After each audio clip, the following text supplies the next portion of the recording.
Today's picks from Breakingviews: the EU wins the Nobel Peace Prize, and why BAE needs a new chairman after its abortive bid to merge with EADS. With me is Robert Cole. Morning to you, Robert. Morning. Are you surprised by the EU's success? Well, funnily enough, at our morning meeting before this news broke, we were talking about who might get it, and I sort of, with my tongue in my cheek, said, "What about Mario Draghi?" But yeah, I am surprised that the European Union has got this gong. But actually, you know what? And I'm absolutely sure that it's going to unleash a sort of welter of guffaws of laughter, as if it was some kind of joke. But you know what? I think it's really good, actually. No, hang on. The proviso one has is that one thinks of the Nobel Prize and all the other prizes as being awarded for some sort of achievement. What seems to be going on here, and what has happened, I think, in previous awards of the Nobel Prize, is that it's somehow the Nobel Prize Committee trying to pursue a policy agenda. It was trying to encourage the European Union in a way. And that leaves me slightly perplexed, but I think it's great because what it does is focus attention and this whole European debate very firmly on the first principle of why we have a Europe, and that is to promote peace. And I think that needs to be further up the agenda, and if this award does that, then I think it's a jolly good thing. So, yeah, and everyone talks about a morale booster, a much-needed morale boost, but let's face it, this has got nothing to do with Mario Draghi. This has got nothing to do with our problems right now. As you said, this is the praises the rebuilding after World War II and the role of spreading stability to former communist countries. I mean, that's what this is about.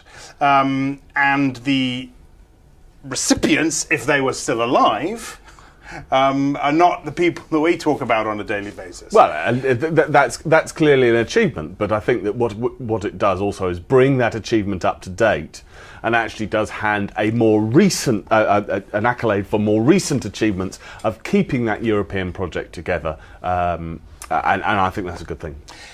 What are they going to do with the money? Well, I think $1.2 million. Well, there are various wags saying that they should put it into the Greek economy, or perhaps into the ESM, and they can leverage it up and so on.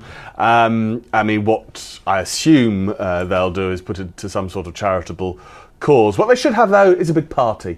Invite lots of people, lots of people, as many as they can, and have a very, very small glass of champagne each. This is the thing, though, isn't it? I think as people discuss this today and in the weeks to come, there's still going to be this confusion between the European Union and the problems of the Eurozone. Well, I don't think... I mean, clearly they're different, and they're different aspects of it, but they're very, very closely knitted. It's the way in which the Eurozone is being kept together is very fundamental to the European Union. If the Eurozone falls apart, I think that the European Union might fall apart as well. And it's preserving the zone that preserves the Union and preserves the peace, which is what this prize is all about. Let's get a quick word from you on BAE. We've talked a lot about BAE. I've talked a lot with Chris Hughes about BAE. What's Breakingviews saying this time? Well, we think that it's time for Dick Olver, the chairman of BAE, to stand aside. I mean, we were big fans of the deal last week. Oh, still are, actually. You were big fans of him last week, weren't you? We were big fans of the deal, and we thought it was his right, and still think it was right, for him to pursue this deal. But in presiding over a failed deal, he has to hold some responsibility for that. But it's not just about the deal. It's about why the deal was necessary in the first place. Now, the deal was, we think, necessary in the first place because BAE was frankly underperforming. This was not a deal that BAE was going into in a position of strength, but actually from a position of weakness.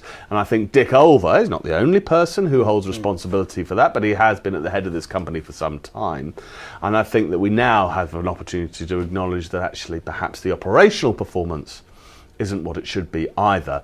And a fresh leader might be best placed to take the company forward in what is going to be a very, very difficult environment.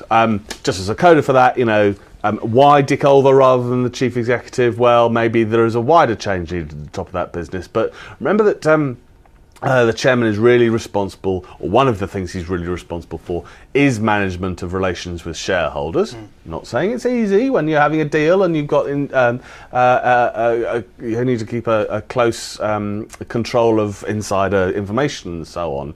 But clearly the investors. Invesco is on the record, kicking up a right old fuss, and that doesn't suggest that Dick Ulver is really the right man to take the company forward. Just one thing, if I can. We're not saying he's got to be out by Monday. We do need an orderly process, but that should be really accelerated. Okay, Robert, many thanks for that. Robert Cole. For more insight, watch our US Breaking Views show every day, 12:30 Eastern, 17:30 BST. I'm Axel Threlfall. This is Reuters.